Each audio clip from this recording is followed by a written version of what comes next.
자, 2권입니다. 2권. 자, 2권 페이지 10쪽 보시면 일단 뭐가 나온다? 전기력이 나와요.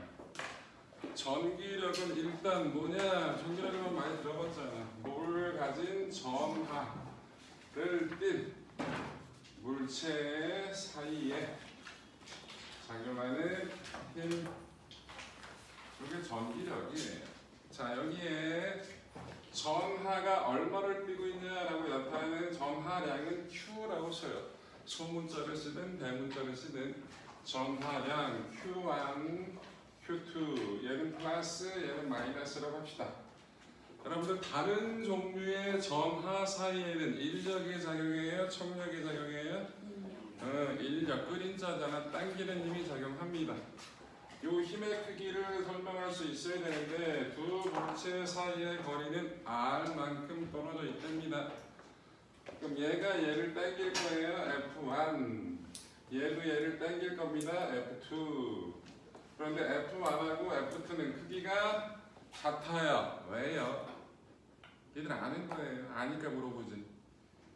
1이 2를 당기고 2가 1을 당깁니다. 주어 목적어 바뀌었죠? 작방이에요. 작용 반작용. 그래서 사이즈는 요 전하량 크기랑 상관없이 서로 어떻다? 같다. 이유는 뭐라고? 작용 반작용이라고. 그럼 요 힘의 크기는 어떻게 되냐? 자, 요게 전기력을 구하는 식이에요. 자, 옆에 있는 요 K는 상수예요. 쿨롱 상수라고 합니다. 사람 이름에 쿨롱이라는 사람. K는 9 곱하기 10의 9제곱. 외울 필요 없습니다. 저만큼의 값을 가진 놈이고요. R은 당연히 두 물체 사이의 거리고요. 거리 Q와 Q2는 각각의 뭐라고? 전하량이라고 합니다. 전하량의 단위는 대문자 C라고 써요. 그럼 뭐라고 읽는다? 쿨롱. 뭐라 읽는다? 쿨롱. 쿨롱. 요게 전하량의 단위가 된다라는 거. 니들이 알아야 할 식은 요거 하나. 거리 제곱에 반비례하고 전하량 곱에 비례한다. 뭐랑 비슷해요? 만유 인력하고 식이 비슷해요. 질량을 가진 물체 사이에 서로 끌어당기는 힘이 있다. 그 힘을 만유 인력, 뉴턴이 집어낸 증명해낸 식이잖아요. 여기 이런 식이 있어요. 형태 똑같죠? 상수 거리 제곱 분의 질량 곱. 똑같아요. 상수 거리 제곱 분의 전하량 곱. 그래서 저 식, 전기력 식을 외울 때는 요거랑 같이 기억하는 게 좋아요. 얘는 만유 인력, 질량을 가진 물체를 서로 잡아당기는 힘의 크기는 저거다. 같이 기억하시면 예, 좋습니다. 정리하시기. 이게 전기력에 대한 기본적인 정리식 하나고요. 자, 바로 원자 구조로 넘어갈 거예요. 원자 구조. 자, 우리 원자 구조 변천사 라는 걸 한번 해볼게요. 자, 고대 이런 건 빼버리고 예, 중세부터 예, 현대, 근대부터 현대까지 이루어지는 원자 구조의 모양이 어떻게 변화됐는지를 화학에서 배웠을 거예요. 화학 지금 화학 들으시는 분 진도 어디 나가요? 대충 오비탕. 오비탕을 했으면 당연히 원자 구조 했겠죠. 자, 일단 누구부터 나와야 돼요? 돌턴부터 나와야 돼요. 돌턴은 뭐라 그랬어요? 더 이상 쪼갤 수 없는 가장 작은 놈. 그게 원자다. 이게 근대 현대로 넘어오면서부터 만들어진 예. 돌턴은 그냥 쪼갤 수 없는 제일 작은 놈 끝. 가치도 없어. 물리에서는 화학에서는 가치가 있겠지만 이러다가 1800년대 중후반까지 얘가 얘기한 게 그대로 적용이 됐어요. 그러다가 누가 나오냐? 톰슨이 나와요.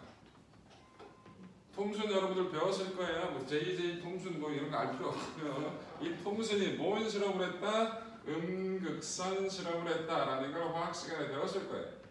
이 음극선은 뭐예요? 전자의 흐름을 얘기하는 거죠. 요걸 가지고 뭐가 있다라는 걸 확인했다고? 전자가 있다라는 걸 확인을 한 거야, 톰슨이. 그런데 전자는 플러스일 때요, 마이너스일 때요? 마이너스를 띈다고.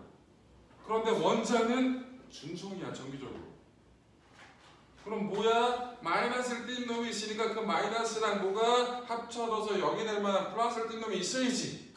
그게 논리잖아. 그런데 톰슨은 그 플러스를 확인했다 못했다? 못했어.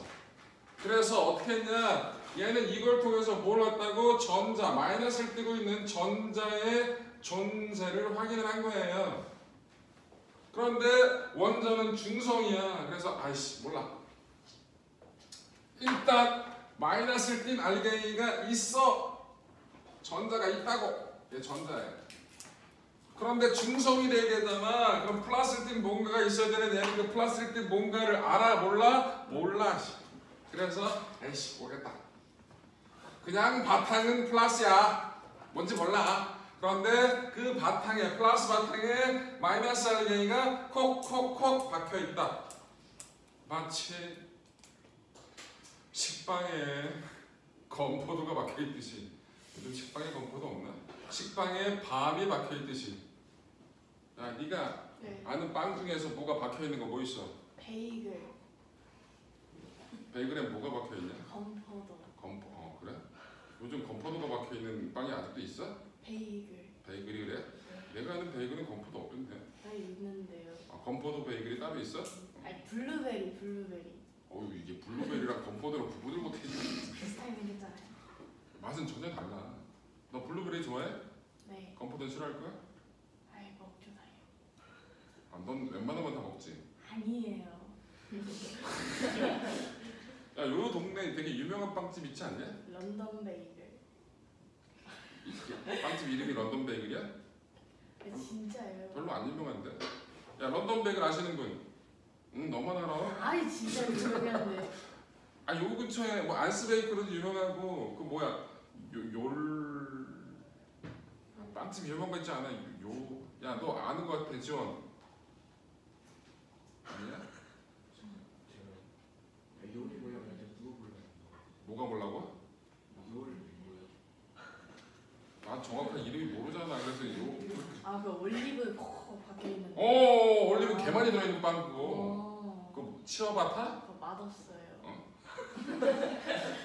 입맛이 되게 나름 정립이 잘 돼 있구나. 맛없어? 남들은 맛있다고 난리던데. 이거 너무 맛없어요. 올리브는 싫어? 올리브 좋아하는데 올리브가 너무 많아서. 올리브가 진짜 개 많더라고. 올리브랑 치즈 먹는 맛이에요. 알겠어. 이탈리아 사람이 심플한 거 좋아해. 자, 어찌됐든 이런 느낌. 일명 푸딩 모양이라 얘기를 해요. 그러면 푸딩이 뭔지 알잖아, 그치? 젤리 같은 게 뭔가 알갱이 하나씩 박혀있잖아, 그치? 그런 느낌이다라고 얘기하는 거야. 이해됐어요? 그래서 푸딩 모양을 누가? 톰슨이 뭔 실험? 음극선 실험을 통해서 뭘 확인했다? 마이너스인 전자를 확인해서 이러한 원자 모양을 제시했다고. 이게 여기서 여기 넘어가는데 한 200년 됐거든요. 톰슨에서 그 다음 기회에 러더퍼드 모양에 넘어가는데 1년. 왜? 러더퍼드가 얘 수제자거든.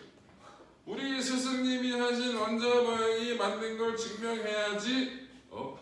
틀렸네. 그런 느낌. 그래서 러더퍼드의 원자 모양이 나와요. 러더퍼드가 여러분들이 알고 있는 중등에서 배웠던 원자 모양이 이거예요. 러더퍼드 원자 모양이.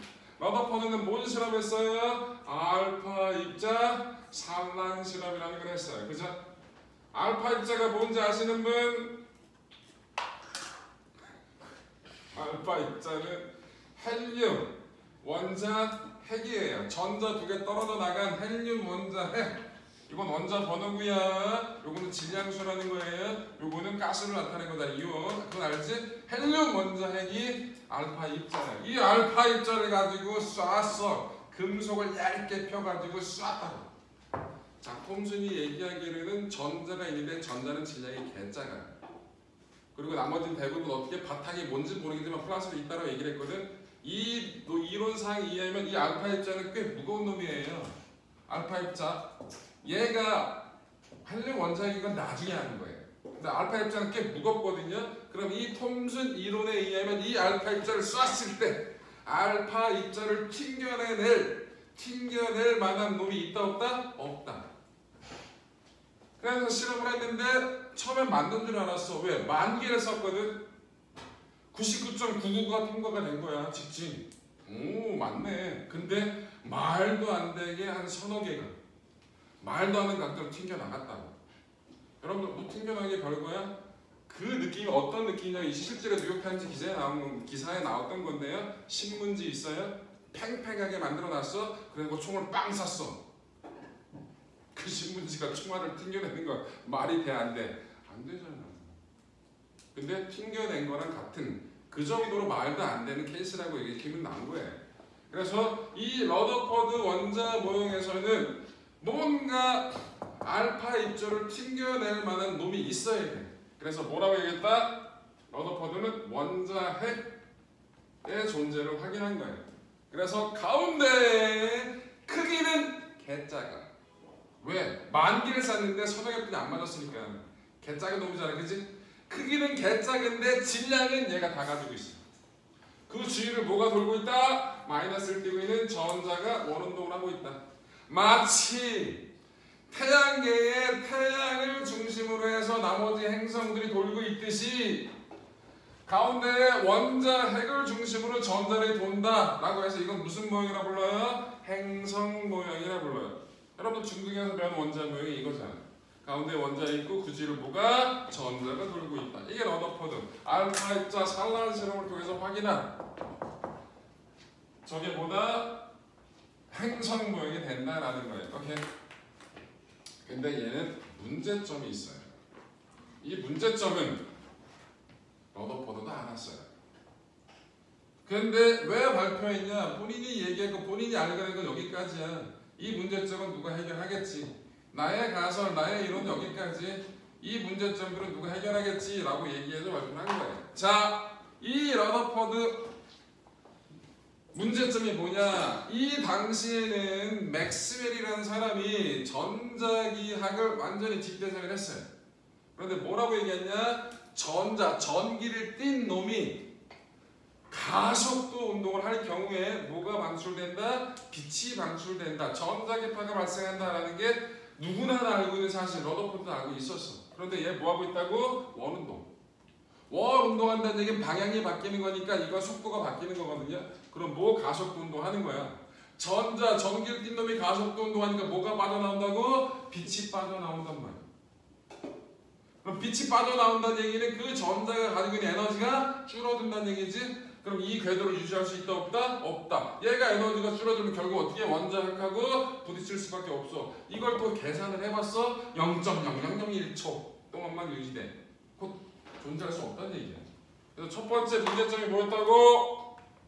전자가 뭐 한다고? 원운동을 한다고.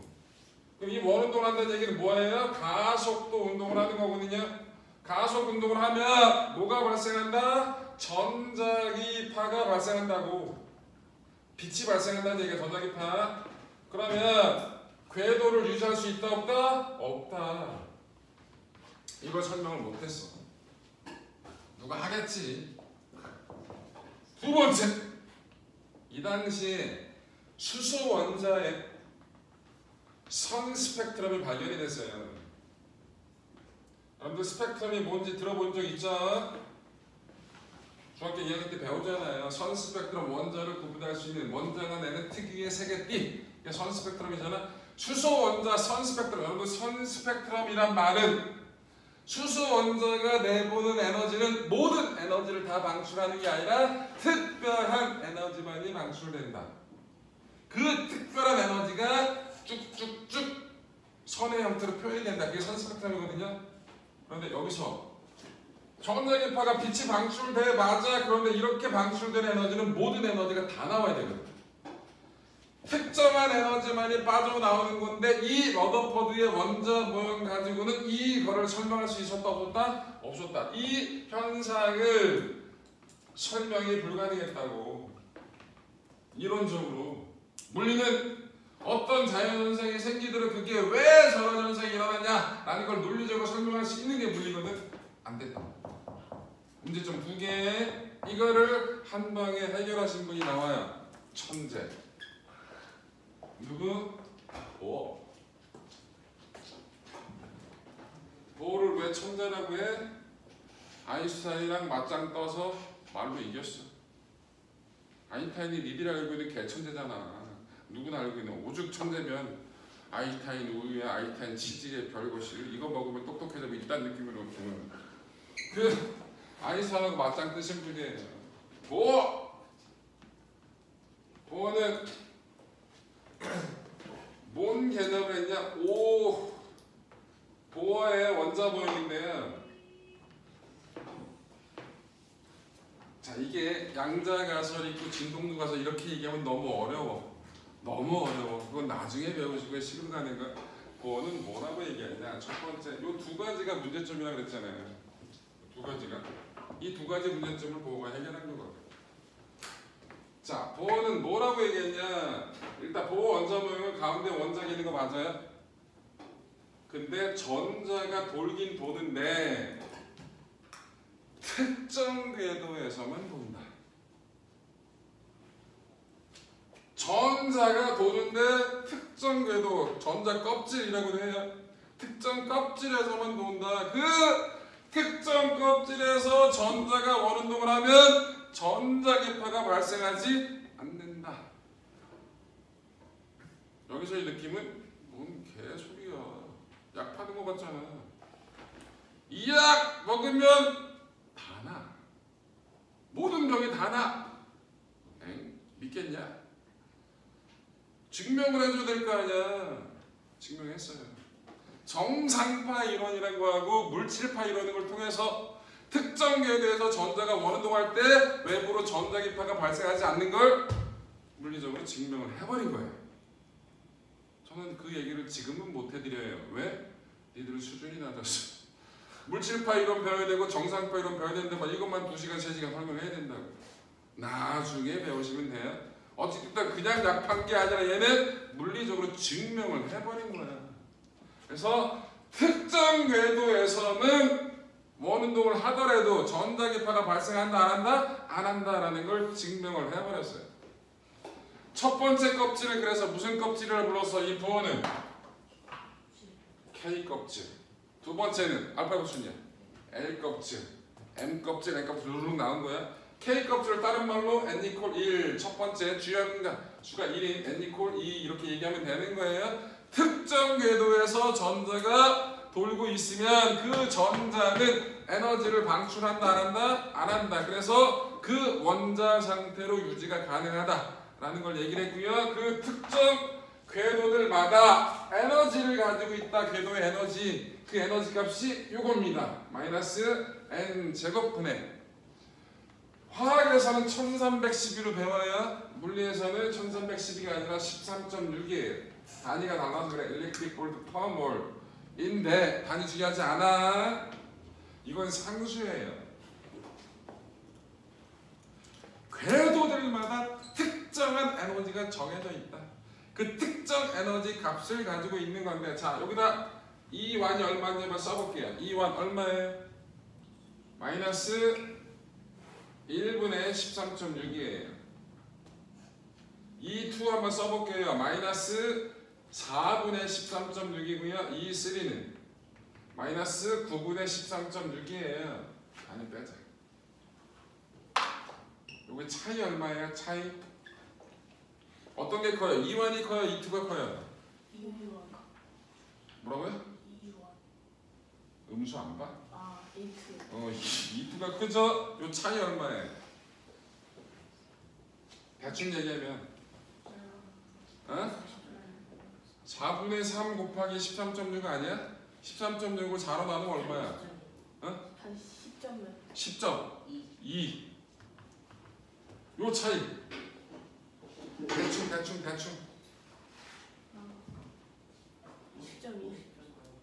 50? 너무 심하잖아. 11점. 5점. 5.2. 대충 5.1인가 2인가. 그 다음은 5.2보다 커질까 작아질까? 작아지는 거야. 그래서 위로 올라갈수록 궤도의 에너지 차이는 줄어드는 거야. 일단 알고 계셔야 돼. 그래서 이걸 설명한 거야. 특정한 에너지만이 나온다.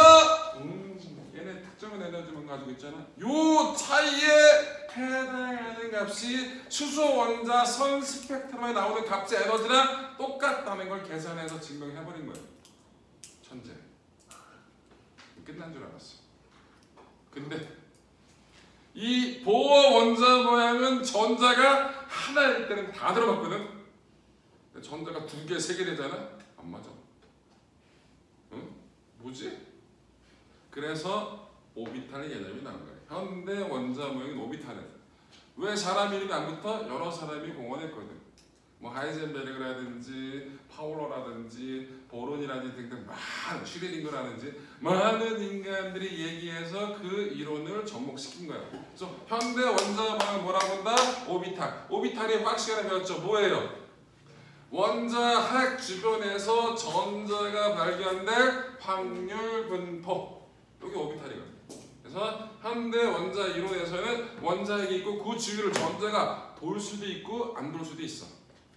그런데 그 전자가 어느 위치에 어느 시기에 존재할 수 있는 확률적 분포를 따지는 게 뭐다? 오비탈이다. 오케이? 그 오비탈에 대한 자세한 내용 화학 시간에 배우시면 되고요. 물리에서는 이렇게까지.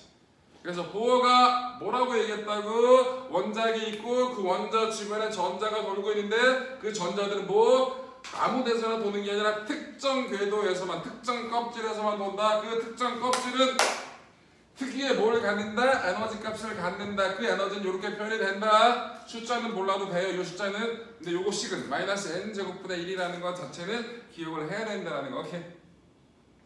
그래가지고 러더포드 원자 모형 2가지를 해결했다. 오케이.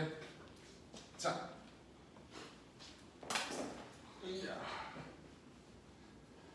여기는 이 러더포드 원자 모형 얘기를 했고요. 이 러더포드 원자 모형을 가지고 수소 원자 선 스펙트럼을 설명할 거예요. 다른 원자 선 스펙트럼 나오지도 않아. 물리에서는 이것만 나와. 수소 원자의 선 스펙트럼 확인한 거야. 요게 에너지예요. 요게 주양자수. 요게 첫 번째 궤도의 에너지 값. 요게 2예요. 자, 두 번째 궤도의 에너지 값은 자, 요 식에 의해서 어떻게 됩니까? 첫 번째 궤도보다 크겠죠?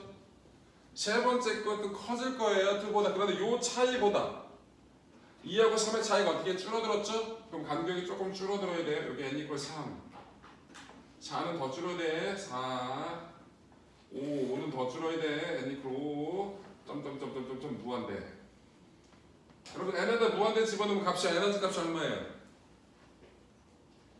마이너스 무한대분의 13.6이 얼마야? 0이야. 0이라고. 그래서 원자 궤도의 에너지의 제일 큰 값은 0이에요. 그렇게 잡아야 식이 간단해지는 거거든. 그래서 이렇게 표현된다라는 거. 자, 이거를 확인해 봤는데 첫 번째 궤도로 떨어지는 모든 빛을 다 확인해 봤어요. 첫 번째 궤도로 떨어지는 모든 빛을 다 확인해 봤거든. 이 빛이 자외선이에요. 전부 다. 뭐다? 자외선이야. 이걸 누가 확인했어? 라이먼이라는 사람이. 누가? 라이먼이. 화학 시간에도 배워요. 얘를 뭐라고 부른다? 라이먼 계열이라고 부른다.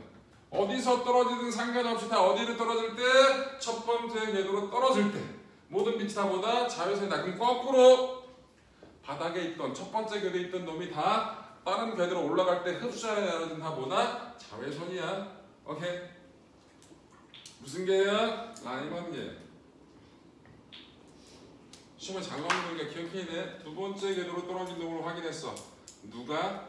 발머가. 근데 이 빛을 확인해 봤더니 얘는 뭐다? 가시광선이에요. 발머 계열이라고 합니다. 두 번째 궤도로 떨어지는 모든 빛은 다 뭐다? 가시광선이야. 야, 발머 계열이 먼저 발견이 됐을까?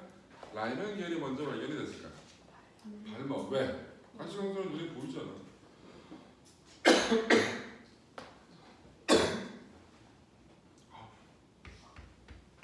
너무 오랜만에 수업하나 봐.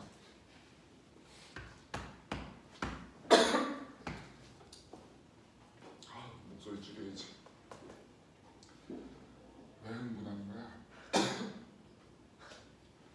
자, 그래서 이거는 라이먼 계열 자외선 발명해요.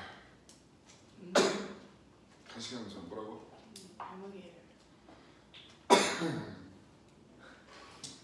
세 번째 궤도로 떨어진 건 전부 다 적외선이에요. 파션열이라고 하는데 시험에 잘 안 나와요. 그러려니 하세요.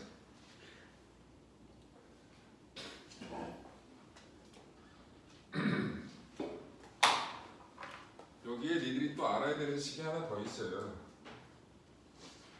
빛의 에너지를 나타내는 식, E는 전자기파의 에너지를 나타내는 식이거든. E는 HF. H는 상수예요. 플랑크 상수. 플랑크는 사람이에요. F는 뭐예요? 진동수입니다. 1초에 몇 번 흔들리는지 나타내는 진동수. H, F 대신에 람다분의 C로 바꿀 수가 있어요. 람다는 파장이에요. C는 빛의 속도 광속입니다. 이 식이 의미하는 게 뭐다? 빛은 진동수가 큰 빛이 에너지가 많다는 뜻이에요. 곧 파장이 짧은 빛이 에너지가 많다는 뜻이에요. 여러분들 가시광선이 에너지가 많아요? 자외선이 에너지가 많아요? 자외선. 자외선이 훨씬 많아요.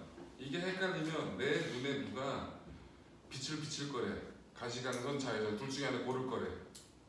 자외선으로는 미치는 분 없어요. 제 눈에 자외선을 쬐주세요. 눈 멀어요. 여러분 자외선이 어디에 사용되죠? 실생활에? 햇빛. 아이씨, 그건 활용이 아니잖아. 그냥 있는 거잖아. 태닝할 때. 뭐? 태닝할 때. 맞아요. 태닝할 때 자외선 써요. 그 태닝하는데 태닝 기계에 들어가서 눈 뜨고 있으면 큰일 나요. 여러분들 또 컵 소독기 있죠? 이거 자외선이에요. 근데 선생님 컵 소독기 딱 문 닫으면 불이 켜지는데 눈에 보여요? 그거는 가시광선이 보이는 거예요. 자외선 눈에 안 보이는데 어쨌든 컵을 소독할 때 쓰는 거야. 소독한다는 얘기는 살균은 뒤지게 한다는 얘기지. 세포가 쬐이면 아프다는 얘기야. 우리도 다 세포로 되어 있잖아. 아파. 살 태우는 게 자외선이야. 어쨌든 자외선이 에너지가 더 많아. 에너지가 많은 게 진동수가 크고 진동수가 큰 게 파장이 짧은 거라는 거. 이거 기억해 있네? 오케이? 그래놓고 문제가 뭐가 나오냐면요.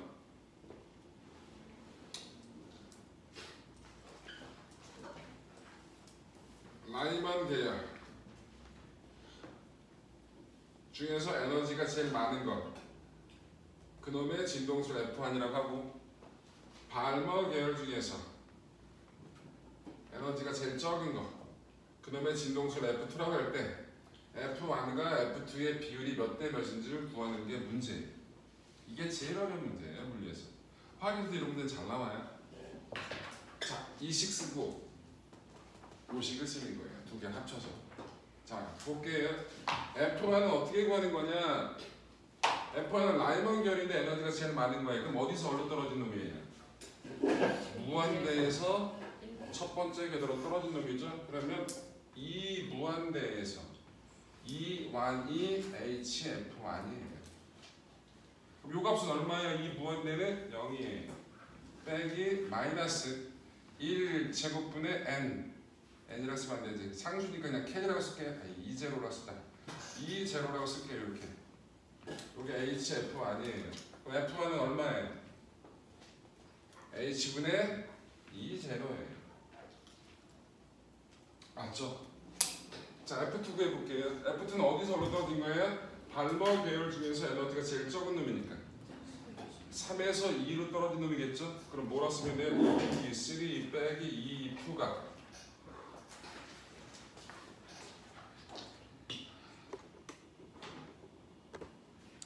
이 3 빼기 2, 2가 뭐라고 쓰면 된다고? HF2라고 쓰면 되겠죠? 그럼 뭐야? 마이너스 3제곱분의 2제곱 빼기 마이너스 2제곱분의 2제로가 HF2예요. 이거 계산하면 얼마죠? 일단 플러스 마이너스야. 플러스지.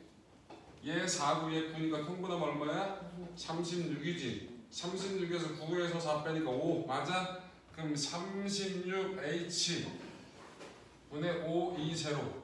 이게 F2가 되는 거예요. 맞아요? 맞아. 그 F1 대 F2는 얼마예요? 1대 36분의 5니까 얼마? 36대 5라는 답이 나오는 거지. 이해돼요? 이게 제일 어려운 문제예요. 이게 제일 어려운 거야. 이해됐죠? 뭔 얘기인지. 그래서 니들이 꼭 알아야 되니까 요식 숫자는 몰라도 돼요. 이거 상수라는 거. 그 다음에 요거 라인관계열, 방관계열. 그 다음에 뭐 요식. 요식까지 같이 그러면 다 풀 수 있고, 여기는 물리와 화학이 둘 다 중복되는 내용들이니까 정확하게 기억하셔서 하나만 잘하면 물리화학 둘 다 해결할 수 있겠죠? 자, 그러면 원자 구조와 스펙트럼 내용은 다 했어요. 숙제는 일단 어디가 숙제예요? 어디가 숙제다. 페이지 24쪽, 25쪽이 숙제. 다음 주가 아니라 그 다음 주까지예요. 그 다음에 또 넘어갑시다. 어디로 가요? 페이지 32쪽이냐 1쪽이냐. 네, 32쪽이네요. 고체의 에너지띠 이론과 물질의 전기 전도성 이런 말이 나옵니다. 페이지 32쪽.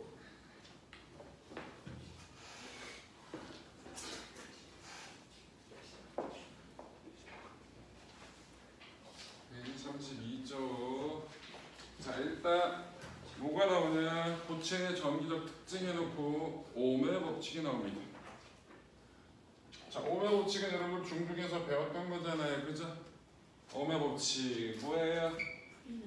네, 잘하셨어요. 오음의 법칙 V는 IR. V가 뭐예요?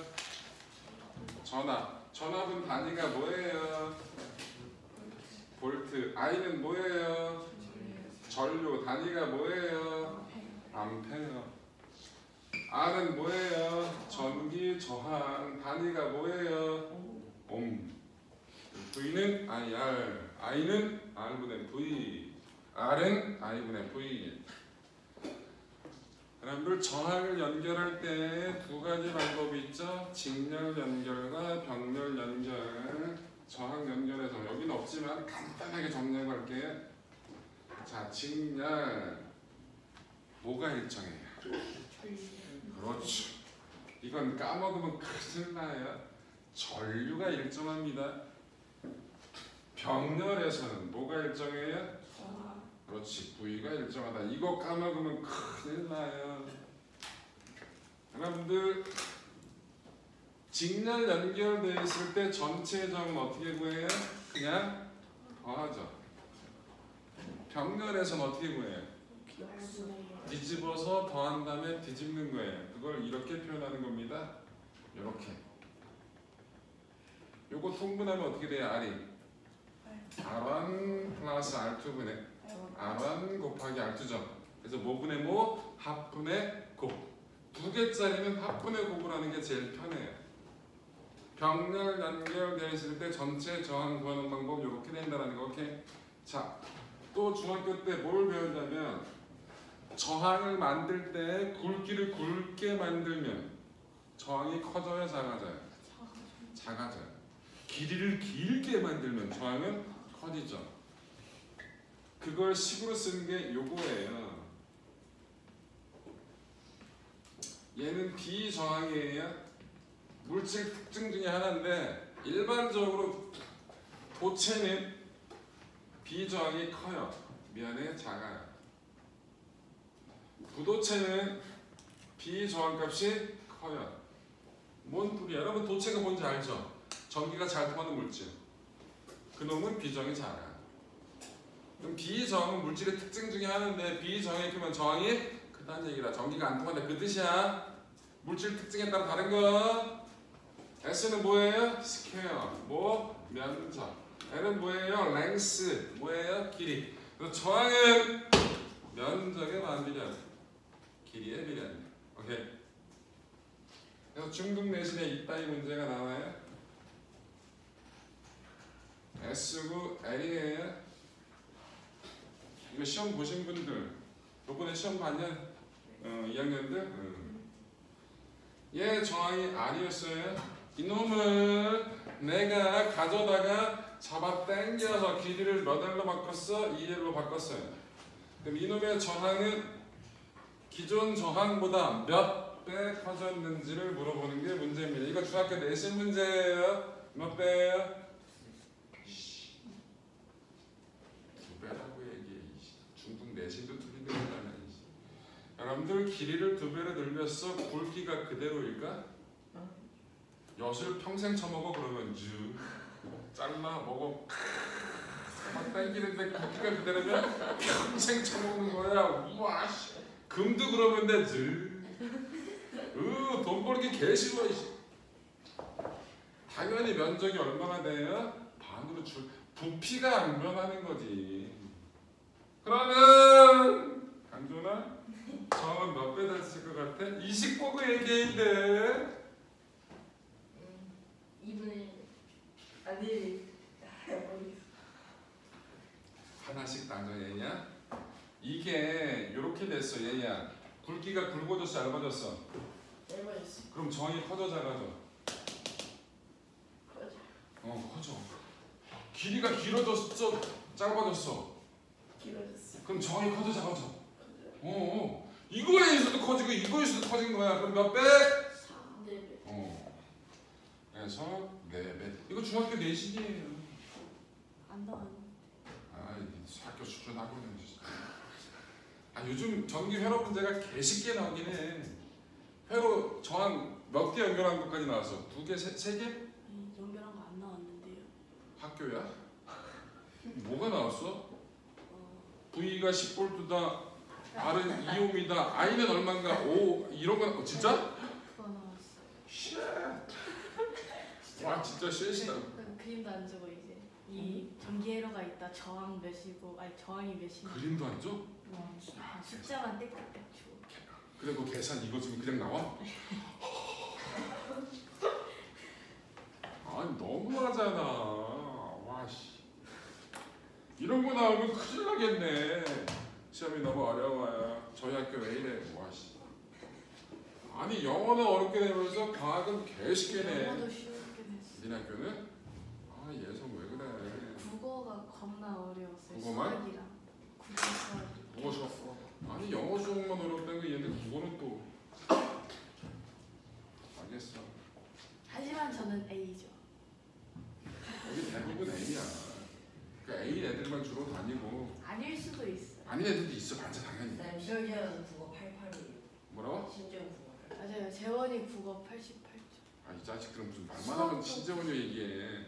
88이어도 A는 나올 거 아니야. 수행 챙기고 등등하면. 걔 작년에 정보 쉬었는데. 어? 걔 작년에 정보 쉬었어요. 정보 씌웠다고? 네. 은희책 띄고. 재원이는 체육이 A가 나올 수가 없어요. A를 받을 수가 없다고? 네. 왜?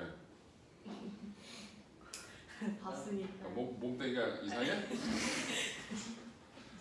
자, 주요 과목이 A라 됐지? 주요 과목이. 자, 할 얘기 많아. 자, 그래서 저항이 저렇다라는 걸 기억하시면 되겠고요. 여기 전기 전도도라는 게 나오는데 이거는 잘 안 써요. 시그마인데 시그마는 비저항분의 1이에요. 비저항이 크다는 얘기는 전기가 잘 안 통한다는 얘기지. 그걸 역수 취한 거니까 전기 전도도가 크다는 얘기는 전기가 잘 통한다는 얘기. 중요한 거 아니야 시그마 따위. 내가 내는 문제에서 저거 나올 일이 없겠지 이렇게 얘기하는데. 자 이제 뭐 할 거냐. 아까 얘기했던 거 도체. 일반적으로 도체는 뭐 전기 전도성이 큰 거예요. 왜 전기 전도성이 클까? 도체는. 부도체는 전기 전도성이 작은 거야. 전기가 안 통한다고 잘. 이유가 뭘까요? 얘는 왜 전기가 잘 통해요? 전기가 잘 통한다 안 통하는 뭐가 결정하는 거? 어떤 놈이 많다 적다? 뭐? 누가 얘기한 것 같은데? 뭐? 원자 핵의 자유로운 전자. 네 글자 뭐라 불러? 자유전자. 얘는 뭐가 많다? 자유전자의 숫자가 많은 놈이에요. 얘는 자유전자의 숫자가 거의 없어요. 그런데 얘는 온도가 높아지잖아요. 저항이 커져요.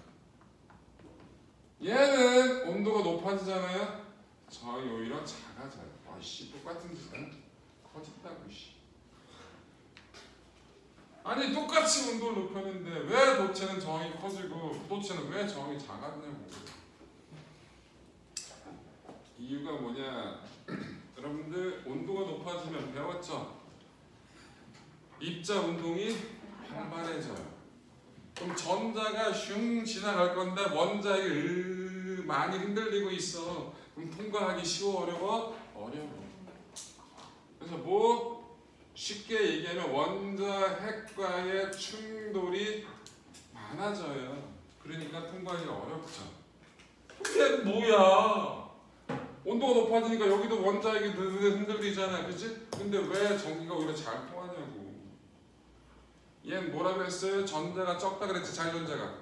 근데 온도가 높아졌다는 얘기 주변에 열 에너지가 많다는 얘기야. 그 열 에너지를 흡수해 전자들이. 그래서 내가 돈이 많아졌다니까. 우리 주인님이 있는데 나 노예인데 돈이 많아졌네. 뭐 어떤 일을 벌여? 돈을 주면 내 주인한테 내 몸값이다 새끼야. 안녕. 난 해방이다. 끝이야 이게. 노예 제도에서는 합법적인 노예 제도에서는 뭐가? 내 몸값을 지불하면 돼. 몸값을 벌기까지가 너무 힘들어서 그렇긴 하지만 근데 주변에 에너지가 많네. 온도가 높았다 에너지가 많다는 얘기지. 돈이 많아졌어. 그 돈 가지고 원자핵한테 갖다 지른 거야. 내 몸값. 난 뭐야 인저? 자유. 그래서 뭐가 많아졌다? 자유전자의 숫자가 많아진 거야. 그래서 오히려 저항이 작아지게 된다는 거. 이해됐죠? 그래서 온도가 높아짐에 따라서 도체하고 도체는 전혀 반대되는 성질을 갖는다고. 이해 아시겠죠? 반도체는 뭘까요? 저 섞은 거. 반도체는 적당한 거예요. 중간이야. 적당히 흐르는 놈이야. 근데 실제로는 반도체는 특정 조건에선 전기가 잘 통하고 특정 조건은 전기가 아예 안 통해요. 그걸 가지고 논리 회로를 만들어낼 수 있어. 그래서 연산이 가능하고 그래서 우리가 알고 있는 반도체 이런 게 도체 있어 보이지 않는데 반도체 뭔가 되게 있어 보이잖아. 맨날 얘기하잖아. 대통령들이 우리나라를 먹어 살릴 건 반도체 있다는 얘기 하잖아. 반도체 공학과 엄청 만들고 누가? 윤석열 씨가. 자 어찌됐든 반도체는 도체 부도체인데 부도체하고 비슷해 성격이. 얘도 어떻게 된다? 온도가 높아지면 저항값이 작아진다는 특징이 뭐랑 비슷하다? 부도체랑 비슷하다는 거. 오케이? 그 정도만 기억해. 자 이제 뭐 할 거냐면 에너지 D라는 걸 할 거예요. 여기도 원래 개 어려워요. 근데 개 어렵게 설명할 필요가 없지. 그따위 건 개나 주면 돼. 나중에 어렵게 배울 때 대학교 가서 어렵게 배우시면 돼요. 지금은 라이트하게 시험에 나오는 정도로까지만 가르쳐 드릴게요. 저한테 배웠는데 모의고사를 못 푼다 그렇게 가르치지는 않아요. 모의고사를 다 잘 풀 수 있는데 최대한 라이트하게만 알려드릴 거예요. 왜? 안 그래도 물리 개 힘들어하는데 파울리, 베타울리 이런 쫙 물리적으로 다 설명하면 죽어. 진짜로. 뭔 개소리래 그건 좀 말. 자, 에너지 D. 아까 뭐라고 얘기했냐면 보어가 뭘 말하겠다고 특정 궤도가 있다고 얘기를 했죠. 그 특정 궤도에서는 뭘 가지고 있다? 그 궤도에 에너지 값이 있다고 얘기를 했어요. 그 값이 이 n이 마이너스 n 제곱분의 상수 형태로 띈다고 얘기했잖아요. 원자 하나일 때는 그래요. 그런데 우리가 알고 있는 물질은 고체예요. 대부분 쓰는 게. 그럼 고체는 원자핵이 다닥다닥 붙어 있는 거죠. 그럼 이 하나의 원자 꼭 그 옆에 또 다른 원자가 또 있어요. 이 하나의 원자가 만들어낸 궤도가 있고 그 옆에 있는 원자가 만드는 궤도가 있겠지. 이 에너지가 중첩이 돼. 겹쳐진다고. 그래서 에너지 D는 뭐냐? 원자 하나가 있을 때는 특정한 에너지 값만이 있는 거야. 딱 하나의 값. 에너지 D는 그 값이 여러 개가 합쳐진 거야. 그래서 전자가 존재할 수 있는 구역이 만들어지는 거야. 에너지 범위예요. 여러분들 실 하나 머리 이렇게 딱 갈았어? 그리고 머리띠 했다라고 못하지. 머리띠는 기본적으로 약간의 두께가 있어야 되잖아. 열공이라고 하면 뭔가 이렇게 두께가 있는 거잖아. 실 하나 넣고 띠 했다라고 얘기는 안 하잖아. 그치? 그 띠는 그 개념이에요. 하나의 선이 아니고 에너지가 딱 하나의 값이 아니라 에너지가 여러 개를 가지고 있는 게 그게 중복이 돼서 띠가 됐다. 그 얘기란 말이야. 오케이? 자, 띠는 또 종류가 개 많아요. 알 필요 없어. 두 가지 띠만 알면 돼. 내가 띠예요. 이렇게가 에너지거든요. 에너지가 제일 많은 띠.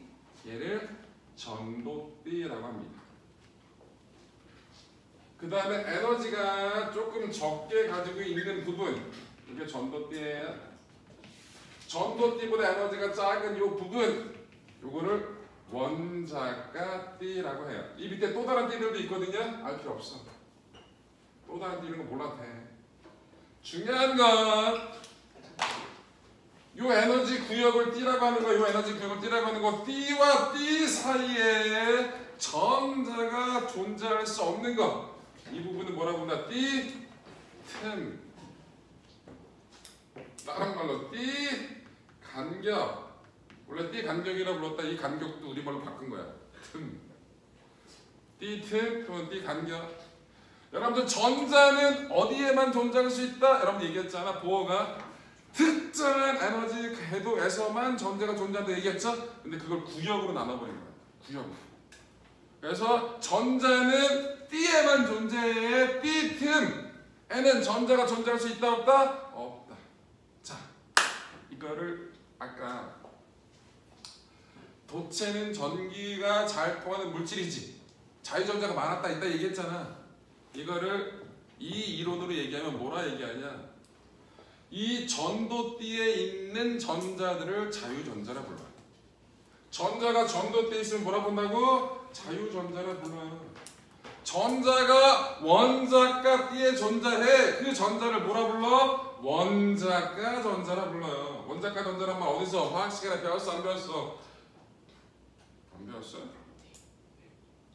화학 시간에 최외곽 전자란 말 배웠어? 안 배웠어? 아, 제일 바깥쪽에 돌고 있는 전자. 배운 것 같아. 야, 오비탈 배웠다며. 원자번호 20번인 칼슘의 오비탈의 전자 배치 배웠어? 안 배웠어? 1s2, 2s2, 2p6 이런 거 안 했어? 아직도 안 했어. 언제? 아, 이 사람 진도 안 나가나? 자, 라고 할 뻔. 자, 자, 다시 원자과 전자가 뭐라고? 제일 바깥쪽에 돌고 있는 전자예요. 이 제일 바깥쪽에 돌고 있는 전자가 한 개부터 몇 개? 8개까지 존재해요. 제일 바깥쪽에 돌고 있는 전자가 하나야. 그게 일족이야. 하나 버리면 안 정해져. 그래서 일족은 플러스 일가의 양면이 돼. 전자가 제일 바깥쪽에 돌고 있는 전자가 7개야. 그럼 얘는 17쪽이라고 얘기해. 여러분들 제일 바깥쪽에 돌고 있는 전자가 2개 또는 8개일 때가 안정한 거거든요. 8개인 놈을 뭐라 불러? 맨 왼쪽에 있는 거 18쪽 원소 아니지 비활성 기체라 부른단 말이야. 이런 것들을 화학 시간에 배웠을 거고요. 자, 그래서 원자가 T에 있는 놈을 뭐라 부른다? 원자가 전자. 그럼 여기에 있던 전자가 슉 올라가고 싶어. 그럼 뭘 흡수해야 돼? 요 T 틈보다 큰 에너지를 흡수하면 올라가는 거야. 오케이? 그러면 도체는 왜 도체일까? 자유전자가 많다 그랬지? 얘네 둘이 붙었어. 원자가 T하고 전도띠가 붙어버린 놈이야. 아주 쉽게 올라갈 수 있잖아. 아니면 매우 가깝든지. 그래서 자유전자가 개식게 된다고. 올라가 볼까? 그냥 올라간다고. 부도체는 자유전자가 적다 그랬지. 그럼 뭐가 전도띠와 원자가띠의 간격인 띠 틈이 개 큰 거야. 갭이 개 크다고. 이 아파트 저 앞으로 옮겨가야지. 이 아파트 1억, 저 아파트 20억. 어이씨, 어떻게 가냐고. 지금 살고 있는 아파트가 1억인데 이사 가고 싶은 아파트가 20억이라고. 서울 강남에 갈 거야. 20억. 오이씨, 못 가잖아. 너무 갭이 크니까. 근데 지금 살고 있는 아파트가 1억, 옮겨갈 아파트가 1억 1천. 와씨, 쉽게 가겠지? 그런 느낌이라고. 이해됐어? 그래서 바깥쪽에 에너지가 제일 많은 띠, 뭔 띠? 전도띠. 전도띠에 있는 전자는 뭐라 부른다? 자유전자. 그 밑에 있는 띠는 뭔 띠? 원자가띠. 이름 알아야 돼. 원자가띠에 있는 전자는 뭐라 부른다? 태연아? 저 되게 시크하게 얘기하네. 원자가 전자. 도체는 전도띠와 원자가띠의 에너지 차이, 띠틈이 매우 조건 아니면 붙어있든지, 그건 도체. 멀리 있으면 부도체, 적당히 떨어져 있으면 반도체. 오케이, 이해됐어? 자, 하나만 더. 뒤에 다음 시간에 할 내용이긴 하지만 여기에 있던 전자가 위로 올라갔어. 그럼 얘 뭐가 된다 그랬지? 이거 뭐라 본다고? 자유전자라 본다 그랬지?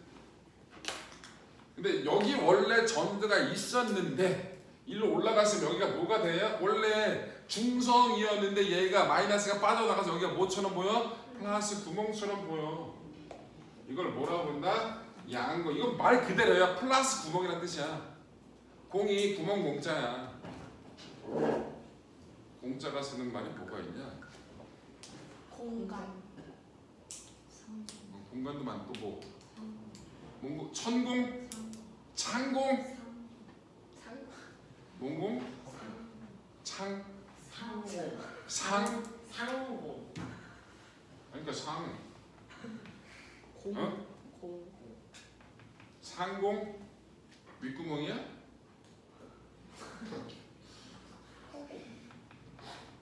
천공. 아이 천공은 또 법사가 나오잖아. 그 천공이 구멍을 뚫다는 뜻이에요. 벽에 구멍 뚫는 거 천공 낸다.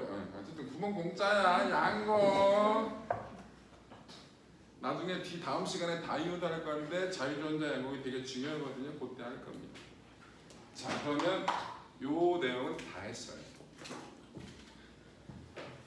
자, 안 한 거 없습니다. 다 했어요. 자, 그러면 또 숙제가 나오고 있죠. 숙제가 어디예요? 페이지 43. 아이고, 몇 쪽이라고요? 아까 24, 25가 숙제였고요.